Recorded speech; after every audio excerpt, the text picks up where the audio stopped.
Zoom meeting लाई थी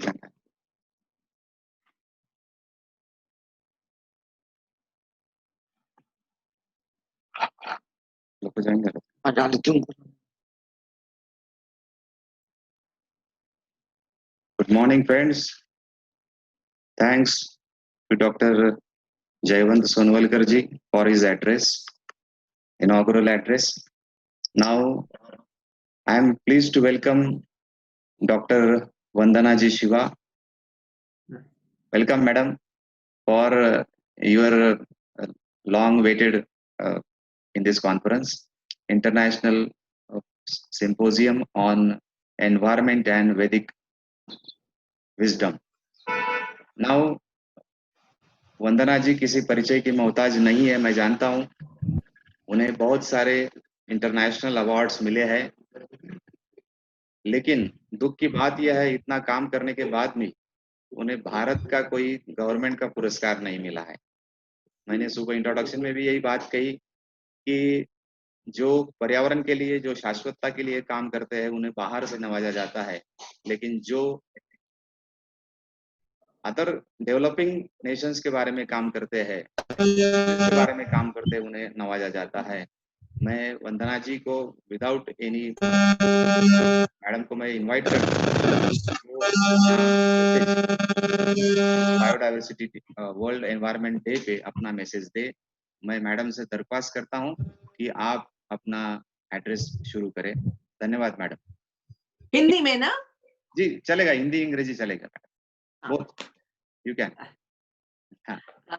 पहले तो सबको विश्व पर्यावरण दिवस पे शुभकामनाएं कि हम रिन्यू कर पाए अपनी संस्कृति, अपना ज्ञान, अपनी सभ्यता, क्योंकि हमें सदियों से सिखाया गया है कि धरती के एक छोटे से भाग हैं हम, और पृथ्वी सब जीवों के लिए है। और जब हम अपना शेयर से ज्यादा लेते हैं तो ये चोरी माना जाता है। यही ईशोपनिषद में है। इसी को निचोड़ के गांधी ने कहा, The earth has enough for everyone's needs, but not for a few people's greed. मैं तो भारत के हर इलाके में काम करती हूँ और बहुत दशकों से काम कर रही हूँ, और मैं देखती हूँ कि जैसे जैसे जिस बीमारी का नाम विकास दिया गया है, और वो बीमारी इसलिए है कि लोगों को शोषण करने का रास्ता। अगर मैं अपने हाथों से अपने बीज बचा के अपनी खेती में उर्वरकता बढ़ा सकती हूँ तो उसमें कोई शोषण नहीं कर रहा है, मैं धरती की सेवा कर रही हूँ।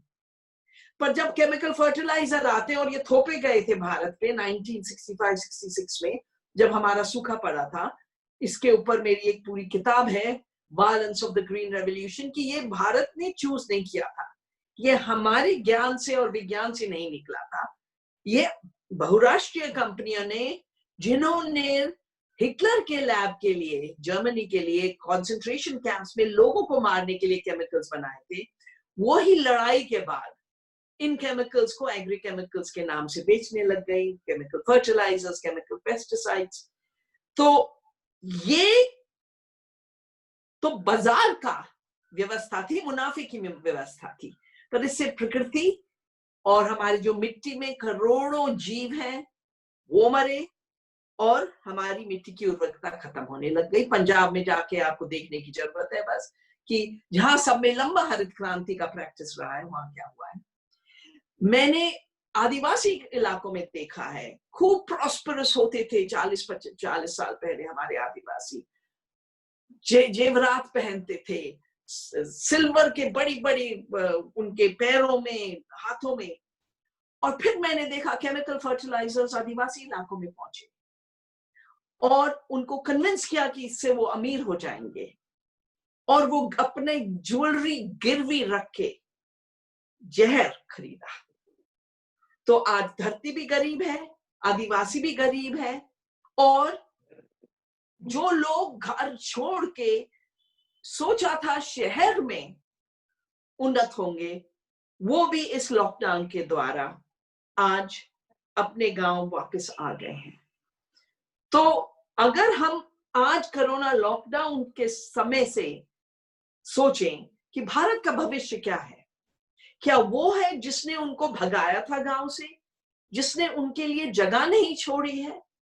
क्योंकि जितना पश्चिम से डेवलपमेंट, इंडस्ट्रियलिज्म, जिसके बारे में गांधी ने हिंद स्वराज में बहुत सुंदरता से लिखा है, 1909 की वो किताब है, जब वो सत्याग्रह कर रहे थे साउथ अफ्रीका में, कि हम ऐसा भारत चाहते हैं जिसमें और लोगों को कुचला जाए, भारतवासियों को जो वहां पे इंडेंजर्ड लेबर थे उनको एक सेकंड क्लास सिटीजन माना जाए, वहां के जो आदिवासी लोग थे ब्लैक्स उनको स्लेव बनाया जाए। उन्हें कहा यह सिविलाइजेशन नहीं है।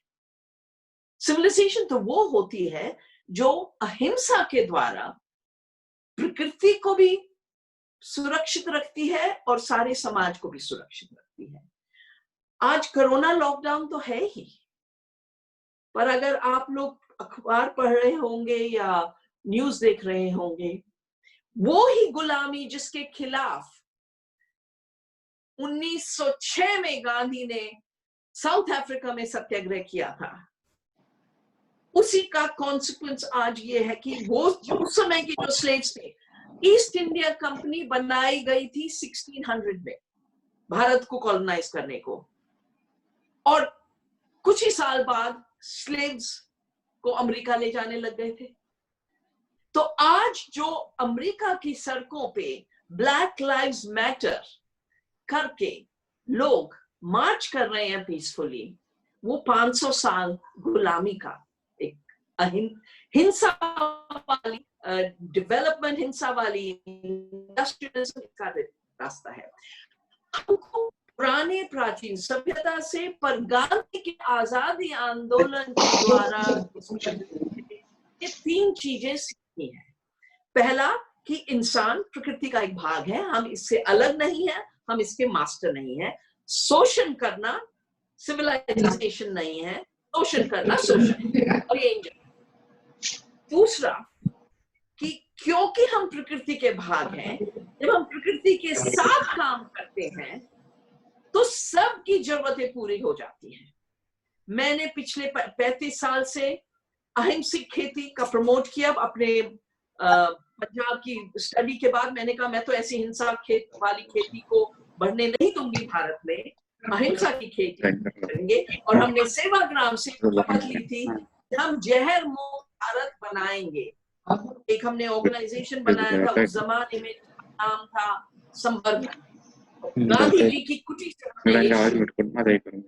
आज भी ये मेरा प्रण है कि हम 2030 तक एक जैविक भारत बनाए, जिसमें रासायनिक वजह से ना तो किसान कर्ज में डूबे, ना लोगों को रासायनिक की वजह से कैंसर हो, ना ही उस रासायनिक की वजह से और जीव जंतु मरे। हमारे पॉलिनेटर्स जिनकी वजह से हमें खाना मिलता है, हमारे रिसर्च ने नवरानिया में दिखाया है कि 1/3 खाना, आपका हर तीसरा भाग खाने का पॉलिनेटर्स, बीज बनाते हैं। तो पहला हम प्रकृति का भाग है, दूसरा हम प्रकृति की जब सेवा करेंगे प्रकृति सबके लिए देगी। आज भारत कुपोषित क्यों है? क्योंकि हमने ऐसी खेती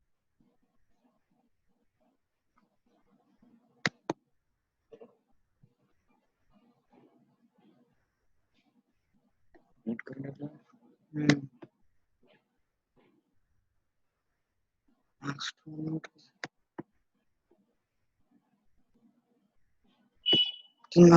तो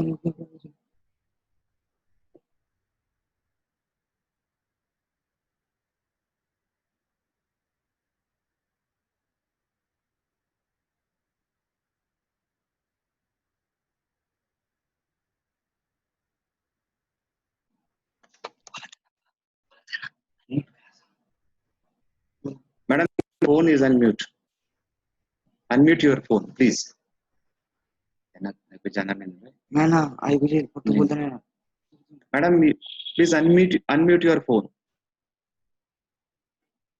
madam please unmute your record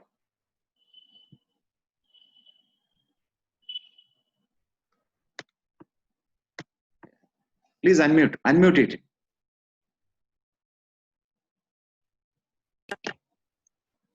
now When did it? yes How it's long? audible When did it unmute it? Because I didn't unmute it. Someone else unmuted me. Yeah. Someone else. Okay. So मैंने वापस में जाती हूँ. पहला हम प्रकृति का भाग है. पश्चिम से सोच आई है. हम पृथ्वी से अलग हैं. हम उसके ऊंचे हैं और हम उसके मास्टर हैं. इसी वजह से धरती की तबाही हुई है इस गलत सोच से. और ये अभी पूरी नहीं हुई है क्योंकि अभी लॉकडाउन के समय बड़ी बड़ी कंपनियां, नई ईस्ट इंडिया कंपनियां कह रही हैं कि हम इंसान को ही नया माइंड कैसे बनाएं, इंसान के दिमाग का सोच, इंसान के शरीर का बॉडी एक्टिविटी, इसको एक्सट्रैक्ट करके एक पूरा नया इकोनॉमी कैसे बनाएं. इसका नाम एक नया, कुछ लोग इसे कोग्निटिव कैपिटलिज्म कह रहे हैं, कोई लोग इसको सर्वेलेंस कैपिटलिज्म कह रहे हैं कि पैसा बनाने का धंधा एक नया आ गया है. और अगर आप देखें पिछले 10 साल में सब में ज्यादा अमीर कौन बने? फेसबुक चलाने वाले ज़करबर्ग, माइक्रोसॉफ्ट वाले बिल गेट्स, और लोकल दुकानें खत्म करने वाले अमेज़न, जेफ बेजोस. लॉकडाउन के समय जेफ बेजोस ने 34 बिलियन एडिशनल अर्न किया है क्योंकि सब तो घर में बैठे थे, दुकानें बंद थी, वो घर पहुंचा रहे थे चीजें, कुछ उत्पादन नहीं करते हैं. तो हमें फिर देखना है कि हम पृथ्वी के भाग तो हैं ही, पर पृथ्वी रचनात्मक है, जैव विविधता रचनात्मक है, और हम जैव विविधता के साथ काम करके 2 भारत के लिए खाना बना सकते हैं. कुपोषण की कोई जरूरत नहीं. 9 लाख बच्चों को हर साल कुपोषण की वजह से मरने की जरूरत नहीं. तीसरा बहुत जरूरी इसका भाग है और वो है कि हमें अब ये जो फॉसिल फ्यूल का सिस्टम था जिसकी वजह से हरित क्रांति आई, सारे रासायनिक फॉसिल फ्यूल से बनते हैं. अब फॉसिल फ्यूल ने सारा इकोनॉमी का ढांचा बदला और विज्ञान का ढांचा बदला. विज्ञान का ढांचा, अगर हमारे वैदिक संस्कृति में सोच है कि सब कुछ जुड़ा हुआ है, everything is connected and everything is energy. जो हम जानते हैं सटल एनर्जी है, ये जो सटल एनर्जी है वो क्रूड सिस्टम में दिखती नहीं है, मेजर नहीं कर सकते उसे जी सकते हो पर मेजर नहीं कर सकते. तो जो पश्चिम की सोच है वो है कि सब कुछ अलग है. मेरा पीएचडी है नॉन सेपरेशन इन क्वांटम थियरी, नॉन लोकैलिटी इन क्वांटम थियरी. तो पश्चिम के विज्ञान ने भी दिखाया है अलगाववाद से हम प्रकृति का रिश्ता नहीं बना सकते. वो गलत था, वो कॉलोनियलिज्म के लिए ठीक था, पर प्रकृति के साथ जीने के लिए और शोषण रोकने के लिए ठीक नहीं है. तो विज्ञान को बदला गया और अलगाववाद का मैकेनिस्टिक रिडक्शनिज्म जिसे मैं कहती हूँ उसको लाया गया. पर इकोनॉमी में क्या किया गया? इकोनॉमी में एक सिंपल डेफिनेशन है प्रोडक्शन की, प्रोडक्टिविटी की.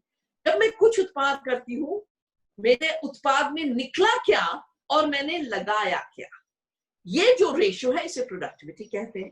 पर जब मैं ज्यादा रिसोर्सेस के साथ, ज्यादा कैपिटल के साथ, ज्यादा एनर्जी के साथ उत्पादन कर रही हूं, जो निकलेगा 1 यूनिट और जो मैं लगाव करूंगी 10 यूनिट, तो केमिकल फार्मिंग नेगेटिव एग्रीकल्चर है. हम जब प्रकृति के साथ काम करते हैं तो 1 यूनिट लगाएंगे तो 10 यूनिट खाना मिलता है क्योंकि सारी प्रकृति के साथ काम करती है. पर हमारी खेती को कैसा गिरा हुआ दिखाया? इनपुट को एनर्जी, रिसोर्सेज और कैपिटल की जगह इंसान बना दिया. इंसान इनपुट नहीं, हम इस सृष्टि के एक भाग हैं. तो इससे क्या हुआ कि जितने कम किसान उतना प्रोडक्टिव आपका एग्रीकल्चर. किसानों को उजाड़ो और मैं तो पिछले 30 साल कितने प्राइम मिनिस्टर रह चुके हैं, मनमोहन सिंह जी रह चुके हैं, कौन कौन नहीं रह चुका, और इन बार बार इन लोगों के साथ बात रही है कि आप क्यों कहते हो कि हमें किसान खत्म करने हैं या कम करने हैं। और मैं उनको डेटा दिखाती हूं कि जितने ज्यादा किसान, उतना ज्यादा प्यार धरती के लिए, उतने ज्यादा हाथ मेहनत करने के लिए। धरती मांगती है हमारी मेहनत, वो नहीं मांग रही है जहर और रासायनिक। वो थोपे जा रहे हैं हमारे बाहर से। और 4 कंपनियां हैं, 4, मोन्सेंटो जिसको खरीद लिया है बायर ने, सिंजेंटा जिसको खरीद लिया है केम चाइना ने, डाउ और जिसने खरीदा यूनियन कार्बाइड जिसने भोपाल की ट्रेजेडी की, और ड्यूपॉन, और एक BFS। ये 4 जहर बनाने वाली कंपनियां जो हिटलर के टाइम की हैं, वही हावी हो गई है हमारी कृषि पे। इसलिए बहुत बहुत जरूरी है कि जो हाथ शहरों से निकाल दिए गए हैं, उनके साथ जो गांव में थे, हम एक नया पुनर्जीवन करें अपनी कृषि का। इसमें हमारे को क्या क्या स्टेप्स लेने पड़ेंगे? इनपुट कैलकुलेशन होगा, बाहर से आप क्या खरीदते हो, आप अपना क्या लगाते हो, वो एक सेवा है, वो इनपुट नहीं, वो हमारा धर्म है। ये हमारा वैदिक कल्चर सिखाता है। हमें अपने बीज बचाने पड़ेंगे। और मैं चाहूंगी आपके कॉलेज के साथ, आपके किसानों के साथ नवदान्या एक पार्टनरशिप बनाए। हमने 150 कम्युनिटी सीड बैंक्स बनाए हैं देश में, और इन्हीं की वजह से जब साइक्लोन आता है तो नमक सहन करने वाले चावल हमारे पास है। जब सूखा आता है तो तरह तरह के ट्राइबल एरियाज में अभी भी बहुत मिलेट्स हैं। साथ इसमें काम करें, अपने बीज स्वराज पे काम करें। दूसरा है अपने अन्न स्वराज पे काम करें। हमें पिछले 30 सालों में कहा गया है कि तुम खाना उगाना बंद करो, टमाटर उगाओ, पोटैटो उगाओ, पेप्सी को सस्ता बेचो या एक्सपोर्ट करो। जिन लोगों को संकट आया है अभी, वो थे जो टमाटर उगा रहे थे, क्योंकि टमाटर रख नहीं सकते। जब अपना अनाज उगा रहे हो तो थोड़ा खाओगे, थोड़े तुम्हारे गांव में बिकेगा, थोड़ा आसपास बिकेगा। तो हमको इकोनॉमी में वो जो बहुत ही गलत सोच आई है,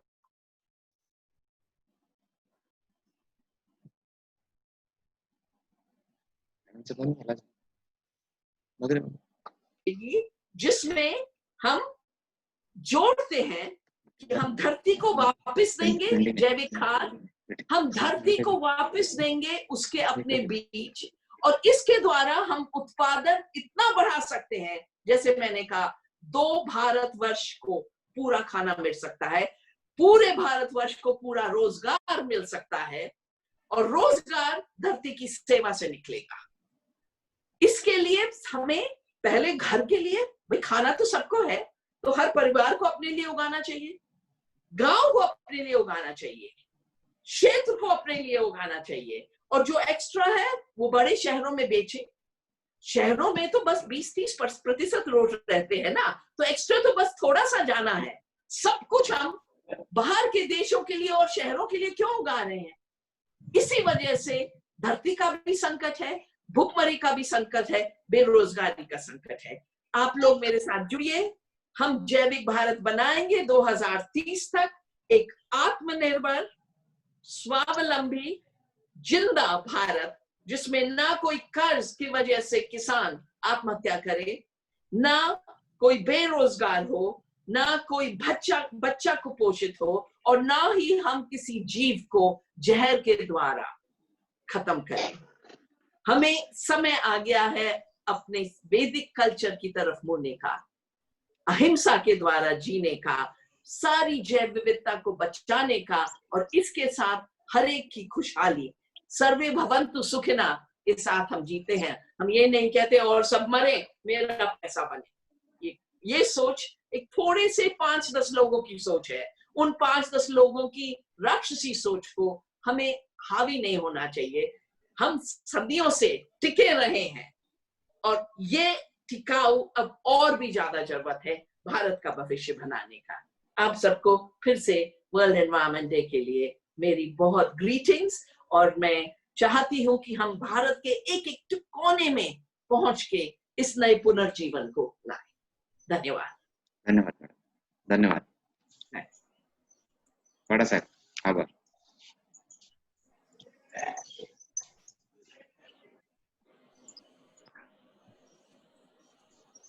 बीजी पॉवरला आवाज द्या. त्यांना आवाज द्या. बीजी पॉवरला आवाज द्या. बोला तुमच्याशी बोला. नाही त्यांना बोलायचं नाही. अनम्यूट कर. पवार सर आभार.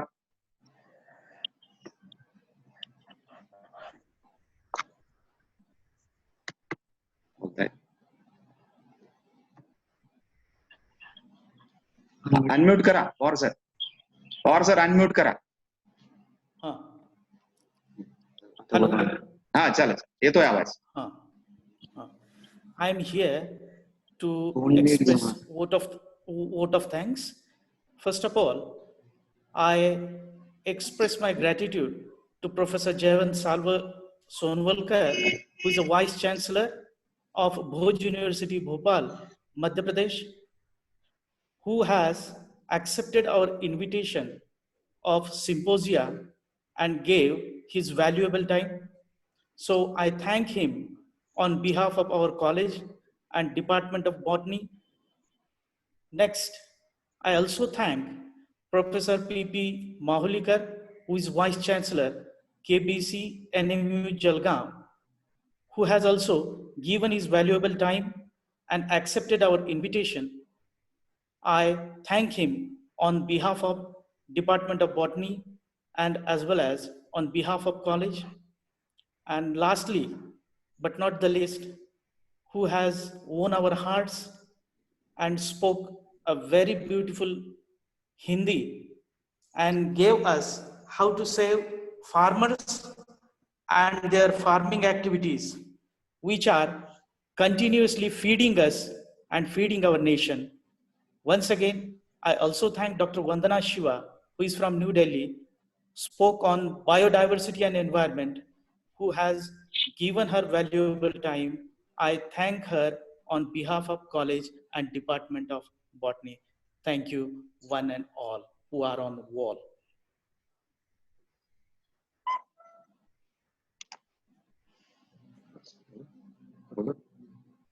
धन्यवाद sir. Now we will be present here in the next session to listen Dr. K.P. Vishwanatha, Vice Chancellor of MPKV University, Rahuri, at 1 o'clock, exactly 1 o'clock. Before that, we will have an introduction by Dr. H.M. Pawar, Zoology Department. He will introduce him at 12:55 p.m. So we will be back at 12:55 p.m. dot on the Zoom conference. Thank you, everybody.